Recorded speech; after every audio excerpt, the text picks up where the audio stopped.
Slowly, it's Reimu. Slowly, it's Marissa. Hey, Marissa, you want to travel? Do you want to go somewhere? Overseas? That sounds good. Let's go somewhere. But Reimu, do you know? Apparently, it's not that easy to go abroad in China these days. Huh? What's that? What do you mean? In fact, more and more people are being asked to submit their passports or aren't even issued. You mean they can't leave the country? Oh, it's called an invisible border closure. This time, I'll explain the reality of it slowly. Take your time. Who exactly is subject to the passport submission requirement I mentioned earlier? Originally, it was only for diplomats, koan, and employees involved in state secrets. Well, since those people handle state secrets, I can understand why they're restricted from leaving the country. But now it's not just that. Teachers, doctors, university professors, police officers, civil servants, researchers, even ordinary people are required to submit their passports. Wait, doesn't that apply to most people involved in public services? Oh, and it's not just about handing over your passport. You actually need permission from your boss or employer to leave the country. Does that mean free travel is prohibited? That's a really unusual situation. In some cases, it's completely prohibited. There are even testimonies that in some regions, passports are not issued at all. What's going on here? It's kind of scary. Germany's leading newspaper, Süddeutsche Zeitung, has pointed this out. The Chinese government presents an open attitude to the outside world, but at home, it is increasingly controlling its citizens. In other words, it appears free from the outside, but is very restrictive from the inside. That's right. On the surface, it presents itself as a global China, but in reality, only a select few are able to move freely. Why do they want to control the movement of their citizens so much? In a word, it's a desire for control and a desire for deception. Who do they suspect of being deceptive? Hostile. Foreign forces. They are particularly wary of the influence of ideologies from the United States, Japan, and Western countries. By ideologies, they mean things like democracy and human rights. The Chinese Communist Party believes that if such ideas spread within the country, the stability of the regime will be shaken. But isn't it a bit excessive to deprive ordinary citizens of their freedom? That's exactly right. The People's Day Law, which is the party's organ, clearly states that even exchanges with other countries must be guided by the party. Wait, isn't that just the state's true intention to control everything? That's why the state has begun to decide who can go abroad through passport control. So, even if they really want to go, there will be people who, depending on their job or position, will never be able to go. There's a good chance that will happen. It's truly an invisible chain. Yeah. Isn't it natural to be able to go abroad freely? Yeah. When you look at China today, you can really see how precious that natural thing is. Marissa, when I hear about having to submit passports, I can't help but wonder if it was always that strict. Ah, that's a good perspective, Reimu. In fact, it wasn't originally intended for the entire population like it is now. So there must have been some trigger. That's right. The first major turning point was in 2003, when the Chinese government began restricting the overseas study of government officials under the pretext of anti-corruption. Anti-corruption? ? Does that mean there was a lot of corruption within the government?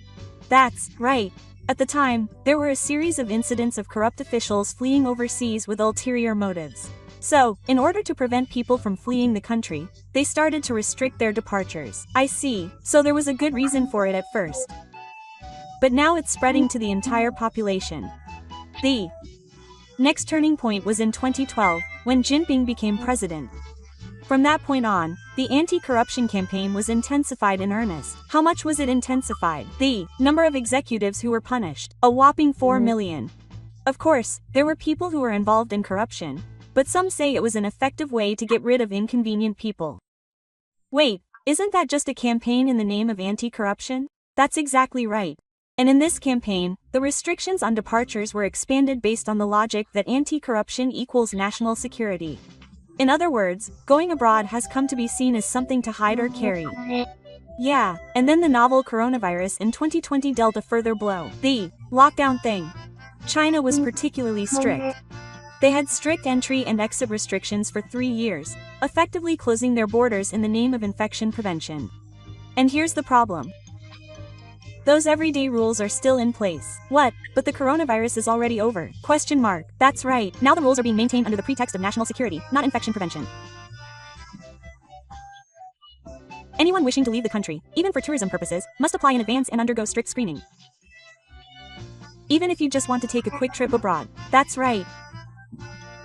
The application form must include details such as your destination, where you're staying, your plans, and the date of your return.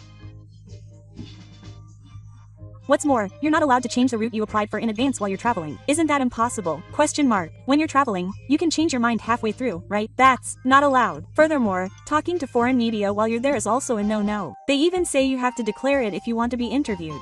It feels like a completely controlled trip. There's no freedom at all. The Chinese government is putting pressure on people to know that even if they go abroad, their eyes are on them. It's as if the entire country is a giant surveillance system. And now even travelers are viewed with the assumption that they could flee the country if something happens. That suspicion has spread to the entire population. Naturally, the hurdles to leaving the country are getting higher. At first, the exit restrictions were only for bureaucrats, but after the anti-corruption and COVID-19 measures, they have been applied to the entire population. So that's the normal system that continues to this day. In China, we've reached an era where even the freedom to leave the country is controlled by the state. Aside from the exit restrictions, isn't it difficult to even get a passport in China these days? That's right. Recent reports have shown that there are regions where it's almost impossible to get a passport. What's that? Doesn't that sound like the old communist regime? In fact, a Human Rights Watch report points out that China is returning to the global system it had before 2002. Was 2002 really that long ago?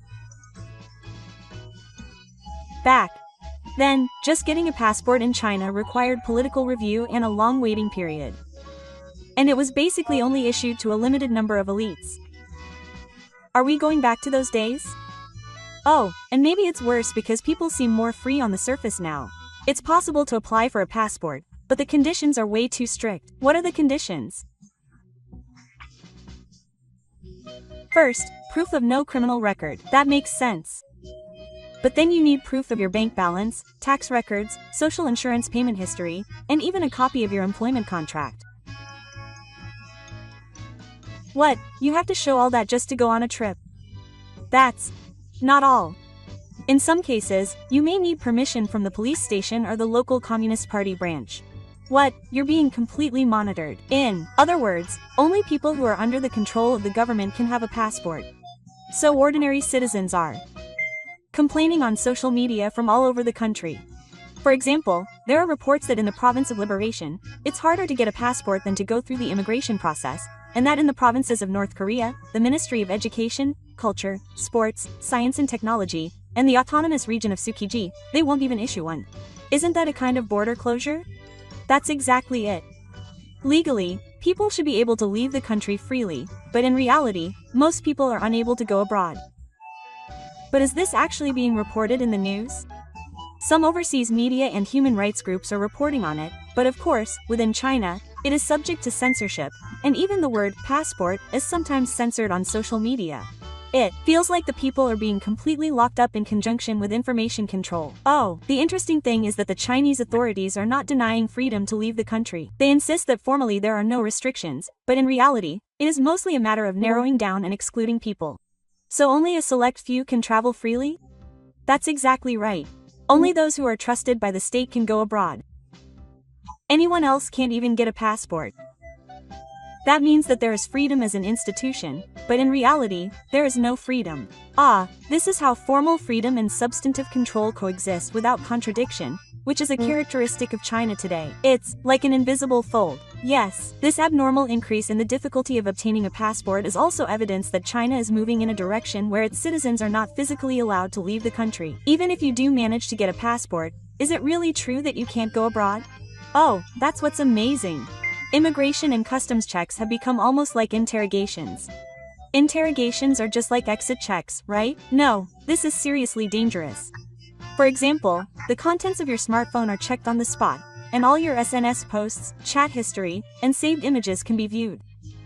What? Isn't that ignoring your privacy? If sensitive words are included, you're out. For example, things like Tiananmen, human rights, and Taiwan independence. If you post something like that, you may be denied departure on the spot. What? Is that the reason you can't go abroad? That's not all. Your schedule details, plane tickets, and invitations from the locals are all checked. If there are any ambiguities in your planned itinerary, that's also out. Wait a minute. Do I have to decide everything in detail even though I'm traveling? Yes, that's right. And in some cases, you're not even allowed to change anything midway. In short, it's a system that thoroughly suspects the freedom of overseas travel. That makes it impossible to travel. I'm so nervous I feel like I'll collapse before I even leave. What's even scarier is that there are actually cases where people are stopped from leaving on the spot. There are many stories on SNS about people who were interrogated for over an hour at the airport and ended up not being able to go. Not just travel, but also study abroad and business? Yes. These days, even leisure students and businessmen are treated like potential enemy spies. There are stories of students trying to leave the country to study abroad being questioned for hours on end about what they plan to do after graduating and whether they plan to make contact with foreign forces. Oh, is that the case for students trying to come to Japan too? Yes, there are reports of people actually being asked endless questions about their reasons for going to Japan. In some countries, the situation is even stricter. That's hell for young people who just want to study. To the Chinese authorities, going abroad equals a place where their ideology is contaminated. They're especially wary of people in the education sector. How little do they trust their citizens? That's exactly right. In today's China, everyone's freedom to travel and study is under the scrutiny of others. That's the reality. Marissa, from what I've heard so far, I can see how difficult it is for ordinary people to go abroad. But are there any groups of people who are being targeted in particular? Yes, there are. The people who are being strictly controlled are employees of state-owned enterprises and those involved in education. Are teachers even being targeted? Really? To the Chinese authorities, teachers are the bearers of ideological education, so they see exposure to different values from overseas as a risk to the system. There are even local government notices stating that they would never impose travel restrictions on educators, and that permission from their superiors is required to leave the country. For example, the Haiyu District Education Bureau in Yunzhou City, Shihu Province, has even distributed a document stating that teachers leaving the country in 2024 must not come into contact with foreign forces. Isn't that something out of a spy movie? In fact, the document contains content such as prohibitions on espionage and the Anti-Espionage Act, as if teachers are secret agents. It seems like they're already assuming that they'll be suspected even if they just try to travel abroad. Furthermore, some teachers have actually been forced to submit their passports. Many testimonies say that their applications are not approved. One elementary school teacher said that if they want to leave the country, they have to apply to the relevant government department, but it's almost never approved. So, in effect, they can't leave? That's right. The Chinese government calls this the Individual Outbound Travel Management System. In other words, it's a system in which the government manages and controls each individual's decision on whether or not to leave the country. No, that's not individual freedom at all. Even though it's called individual freedom, it's a complete contradiction. And it's not just in the education sector. Even state-owned enterprises are forbidding contact with foreigners. There's a growing rule that students who have studied abroad won't be hired. Wait, isn't that going against globalization? It is, but the Chinese authorities are using the excuse that it's for national security. Basically, they want to isolate the people from outside ideology. So they're trying to maintain the purity of their thoughts? Isn't that going against the times? I think so. But the Chinese Communist Party is particularly fixated on maintaining integrity among students, so they're probably terrified that their teachers will come into contact with different ideas overseas. They feel uneasy if they have to be controlled. Ultimately, in the eyes of the government, citizens are seen as untrustworthy. That's why even teachers and doctors are subject to strict screening when they leave the country. I never imagined that going abroad would be so strict. But that's China now. They're steadily closing their borders in an invisible way. But Marissa, why are people in China so afraid to leave the country right now? It's more than just a little bit. Actually, it's related to the invisible anxiety within China. You mean the economy? Anxiety? It's not just the economy, but but also social dissatisfaction, despair about the future, and suspicion of the government. As a result, the number of people wanting to flee overseas has been increasing recently. That's why they're collecting passports and restricting people from leaving the country. What's more, the thing the Chinese authorities fear the most is that people who have studied democracy and human rights abroad will start criticizing the system after returning home. Oh, so that's how they said people's thoughts will be contaminated. That's right, overseas is a free space where the Communist Party's control doesn't work. The authorities see it as a dangerous area. So the atmosphere that the enemy is foreign countries is also a reflection of domestic dissatisfaction. You're astute, Reimu. In China today, the image of foreign countries equaling spies and limiting the spread of free thought is becoming stronger and stronger. In other words, closing the borders isn't to protect the people, but to protect the system. That's right. It can be said that China is afraid to leave the country because it has problems not outside but inside. From what I've heard so far, it seems that even going abroad is becoming a privilege in China these days. Yes, freedom of movement, which should be available to everyone, is now becoming something that requires permission in China. It's hard to believe that even teachers and students are being restricted. And how the international community will deal with this issue remains to be seen. Human rights in China are increasingly being confined behind invisible walls. Traveling freely may seem like a given, but it may actually be a very important symbol of freedom. That's right. Everyone should have the right to go out, see, and feel freely. Where is China headed?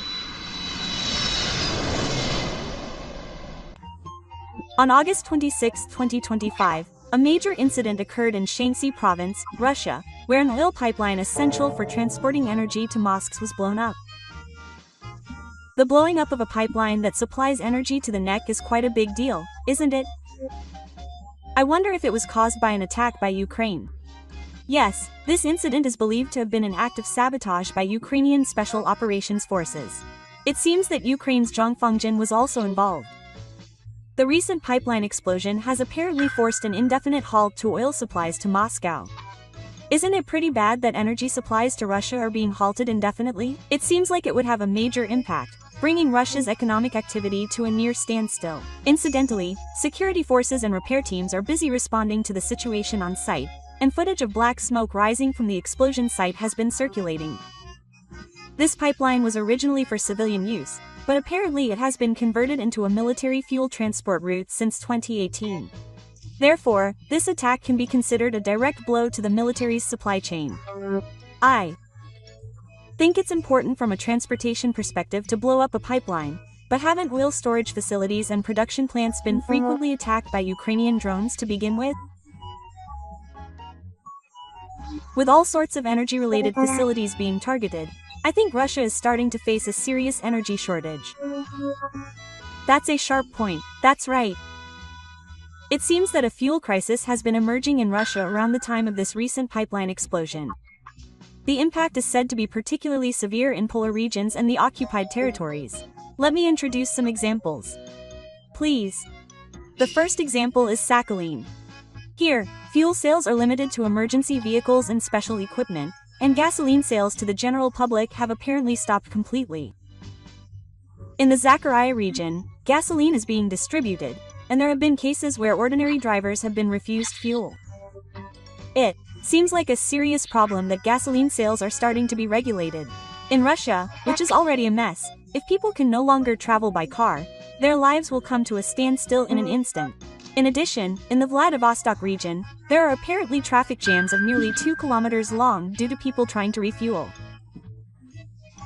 Furthermore, the price of gasoline has been on the rise, and while it used to be around 117 yen per liter, it has now skyrocketed to around 150 yen per liter. It may seem cheap compared to Japan, but Russia is a resource-rich country that produces a lot of oil and crude oil, so fuel should be cheap, so it seems quite abnormal that it is this expensive. In Crimea, which is under occupation, the authorities have officially acknowledged a fuel shortage, explaining that the cause is a logistics issue, but there is no prospect of improvement. Furthermore, it is said that the government's price suppression operation has backfired, causing panic and further fuel shortages. Although logistics issues such as the recent pipeline explosion are occurring, it is clear that the root cause is the shortage of gasoline and other fuels. Could it be that the ongoing drone attacks on energy facilities by the Ukrainian military are finally starting to bear fruit? In addition, it is said that the Far East region is currently suffering serious damage, and this is also due to the fact that Rosneft, Russia's largest state-owned oil company, is prioritizing oil exports to China. It seems that the current situation is that domestic distribution is given secondary priority in favor of exports, which is resulting in domestic fuel shortages. Prioritizing oil exports to China over supplies to its own citizens may be due to the fact that Russia is receiving drone parts and weapons from China in return for energy exports, but Russia has been pushed to the point where it can no longer afford to do such things. That's what I mean. It is estimated that more than 10 oil-related facilities have been targeted by Ukrainian attacks since August 2025.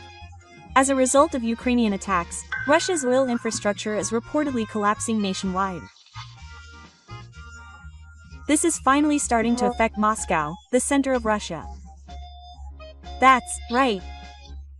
Moscow has been a safe haven as the end of the fuel supply chain, but now there is a growing possibility that it will become the center of a fuel blackout. The myth that fuel will never run out as an energy source is finally starting to crumble. This is probably being caused by Ukrainian attacks, just like the recent pipeline attack. Of course, attacks on energy-related facilities are important, but what is also noteworthy is the timing of the attacks. The Ukrainian military has adopted a tactic of attacking and damaging facilities, then waiting for Russia to carry out repairs and launching a flanking attack when the repairs are complete. It's quite a ruthless tactic to attack and destroy the facilities just as Russia, which is running low on supplies, has managed to repair them. Russia can't afford not to repair important facilities, and even if they do repair them, they won't be able to restart them, so they won't be able to produce crude oil any further. That's right. Due to this tactic by Ukraine, Russia's oil infrastructure has been caught in a cycle of repair and destruction, and as a result, society as a whole is finding itself in a situation where there is crude oil but no gasoline. Although the Russian government took the step of completely halting gasoline exports in August, the effect has been limited, and it seems that it will be extended until October, but it is not expected to resolve the domestic fuel shortage, which means that there is no fundamental solution at the moment. Since Ukraine has been steadily implementing its strategy, it is unlikely to be resolved that easily. In Russia, fuel shortages have caused prices to rise. Government statistics have reported a 4% price increase in 3 months, but the actual price is said to be more than 3 times that. If the gasoline prices I mentioned earlier were true, the information that prices have increased by more than 3 times seems more credible. If domestic prices are rising because exports to Greater China are given priority, then a complete suspension of exports should alleviate the problem somewhat, but why hasn't it had much of an effect? Or rather, why are they prioritizing exports to China when there is a domestic shortage? There are several economic and political factors involved. One is that they are selling to places that will buy at a higher price in order to increase corporate profits. I think it's a natural thing for a company to do, but is it possible to sell at a higher price in China than domestically? I believe Russian crude oil has become incredibly cheap due to sanctions imposed by Western countries, right? That's true, but even so, it sells for a higher price in China than domestically. It is believed that the reason behind this is that domestic sales are subject to price controls, so they have no choice but to sell at a lower price. In addition, exporting to China helps secure foreign currency income, and the huge difference and stability of the Chinese market are also attractive. Furthermore, for the Putin administration, which has made clear its strategy of moving away from the US and China, strengthening political and economic relations with China through oil exports is a major benefit. I see.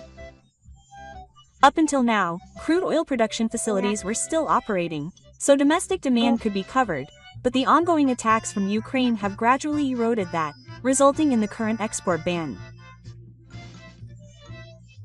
But if gasoline prices are being controlled in Russia, isn't it strange that prices have risen so sharply? The hidden reason for this is that domestic gasoline prices are affected by taxes. Apparently, more than 75% of gasoline prices in Russia are taxes and hidden fees. And what do you think those taxes are being used for? Of course, they're being used for the war, right? Oh, I see. So that means they're being forced to raise prices as a source of funds to cover war costs. That's right. In order to raise war costs, it would be better to export to China, but that's not possible to cover domestic demand. So they're trying to make up for it by raising domestic sales prices and increasing tax revenue, but that's having a direct impact on the lives of the Russian people. The results are getting worse and worse, and they're losing the strength to continue the war. It feels like they're completely trapped in a war. According to independent media surveys, Russia's oil production capacity has already been destroyed by 17% to 21% due to the Ukrainian attack. Meanwhile, domestic gasoline demand is said to be increasing by 3% every year, despite the fact that no new plants have been built and that even if they are repaired, they will be attacked immediately, making it difficult to restart them. With demand increasing but supply continuing to decrease, the fuel supply system is completely broken. If this situation continues, Russia may become completely impotent. Despite this, President Putin is still trying to prolong the war, which seems to only cause suffering to the Russian people, but he may still be bullish, given the ongoing large-scale construction of Russia's summer campaign. However, if there is a declaration of an energy shortage and Ukraine deploys a new cruise missile, the situation may change dramatically. Wait a minute. What's a new cruise missile? They've already developed something like that? This missile is a new type called the Flamingo. It is one of the largest missiles in the world, with a range of 3,000 kilometers and a warhead weighing 1,150 kilometers, and can hit targets within a 14 meters margin of error. It feels like a weapon with considerable destructive power in terms of both range and weight per bullet. I think it would be very useful for Ukraine to be able to inflict damage on the Russian military on a scale that drones can't. So when is production scheduled to begin? Apparently, production has already begun and is already in mass production. The current production rate is 1 missile per day, but they plan to increase it to 1 missile per day by October. It's surprising how quickly they're talking. If they can produce that much by October, doesn't that mean they'll likely be used around September? Yes, given their range, they'll probably be used to attack Russian territory. I think there's a high possibility that attacks will be carried out by combining large numbers of long-range drones with Flamingo missiles. Certainly, if those attacks are combined, it seems possible that even the anti-aircraft system won't be able to prevent the missile attacks. Furthermore, with the destructive power of the Flamingo missiles, it would be possible to destroy major voice-acting facilities, important railway hubs, and major logistics routes such as the Crimean Bridge. The importance of this missile becomes even more apparent when you consider that while previous drone attacks only caused damage, with the introduction of the Flamingo missile, a single hit could completely disable a target for an extended period of time. This means that the shortcomings of drone attacks that rely on decisive strikes can be overcome in 12 minutes. It won't be long before 218 of these missiles can be produced at once, right? This will put a huge amount of pressure on Russia. Even if the missile interception rate is 70%, 63 of them will reach their target. Even if they are targeting military facilities, there is no longer any safe place on the Russian mainland. There is no doubt that this will have a psychological impact on the Russian people. This will be particularly true among the residents of Moscow. If the people of Kuwait panic, it could be a disaster. That's right. I think it is entirely possible that a national crisis could occur due to the paralysis of the economy and the economy. It seems like we will have to keep a close eye on future developments. That's all for the explanation. Was that easy to understand? So if you enjoyed this video, please subscribe to the channel. Thank you for watching. Please come back again soon.